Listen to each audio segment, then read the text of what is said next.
بسم اللہ الرحمن الرحیم۔ السلام علیکم۔ ڈر اور گھبراہٹ کے وقت کی دعائیں۔ آندھی اور سخت اندھیرے کے وقت گھبراہٹ کی دعا۔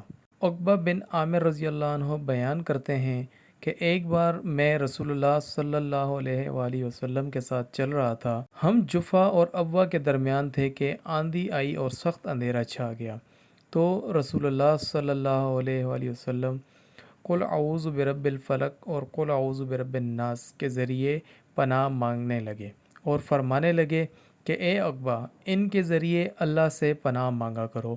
کسی پناہ مانگنے والے نے ان سے بڑھ کر افضل کلمات سے پناہ نہیں مانگی۔ ابن عابس جہنی رضی اللہ عنہ سے مروی ہے کہ رسول اللہ صلی اللہ علیہ وآلہ وسلم نے مجھ سے فرمایا، اے ابن عابس، کیا میں تمہیں طاؤس کے سب سے افضل کلمات کے بارے میں نہ بتاؤں جن سے طاؤس کرنے والے طاؤس کرتے ہیں؟ میں نے عرض کیا، کیوں نہیں؟ آپ صلی اللہ علیہ وسلم نے فرمایا، یہ دو صورتیں، قل اعوذ برب الفلق اور قل اعوذ برب الناس۔ اللہ پاک ہمیں اس پر عمل کرنے کی توفیق عطا فرمائے، آمین۔ السلام علیکم ورحمۃ اللہ۔